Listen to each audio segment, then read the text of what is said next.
Okay, and one other thing, I know I talked to you about it, about recording and posting council meetings on our website, or at least having a link to the archives of our council meetings.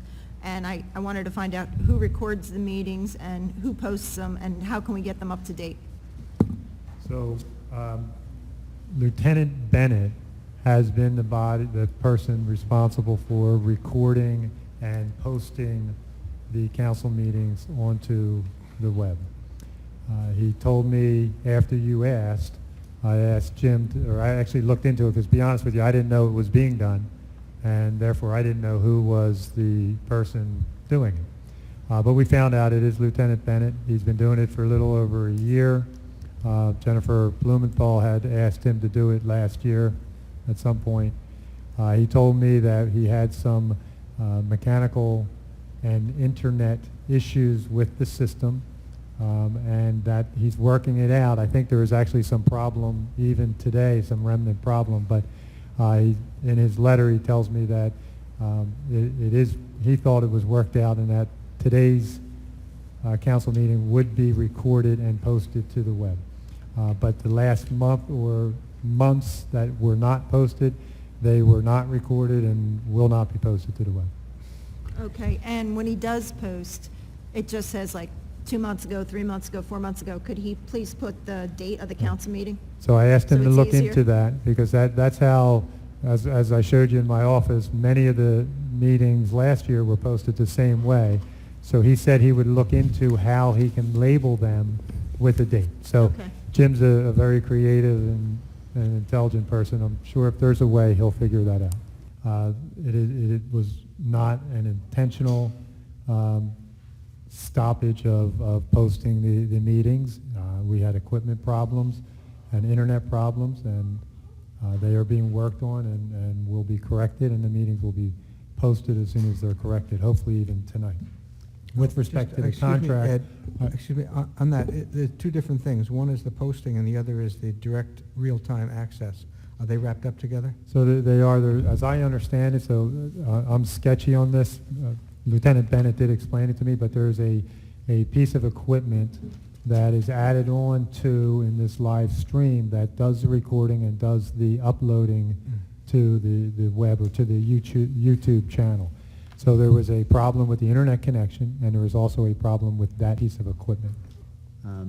First, with respect to the meetings and their availability online, I accept what I'm hearing about mechanical and other issues, but it's a little disturbing that it took so long for this issue to be identified to you as the manager, and that apparently it took an inquiry from Councilwoman Clay to even bring this to light, when it sounds like for many months these meetings have not been available through YouTube or through the mechanism that they had been in the past.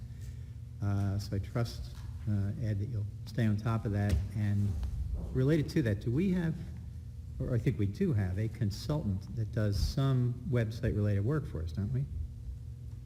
Yeah, we do. We have the SJTA that manages our website, correct. Does any part of that contract, and if you don't know, it's okay, we can revisit it at the next meeting, but if you know, does any part of that contract involve responsibility for posting items such as, it would be, I guess, a link to the YouTube coverage of our meetings?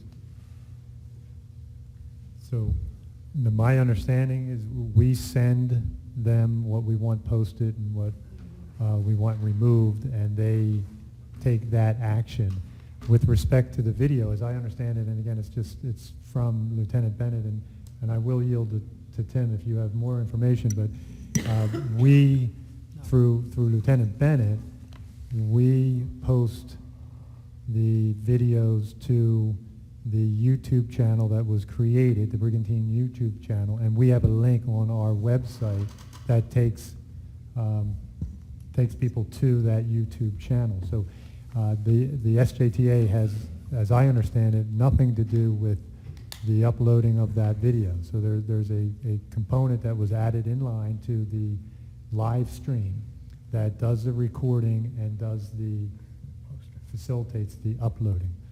How much involvement Lieutenant Bennett has, I'm not exactly sure, but I do have the letter, as I said, that we had some problems with that piece of equipment and with the internet connection there. So, but he was working on it, and it'll be fixed. If you have something that you wanted to add to that. Two different things. You have the website and you have the videos. They're totally different. Okay. So, Like tonight there's a problem. The problem is if Lieutenant Bennett has to go in there manually and record it tonight, and like tonight there was a glitch, it's gonna knock it off. So if he's not watching it or not by it, because what we have is it's a free version on Ustream. So once it's recorded on there, Lieutenant Bennett has to go back on and manually upload it to YouTube.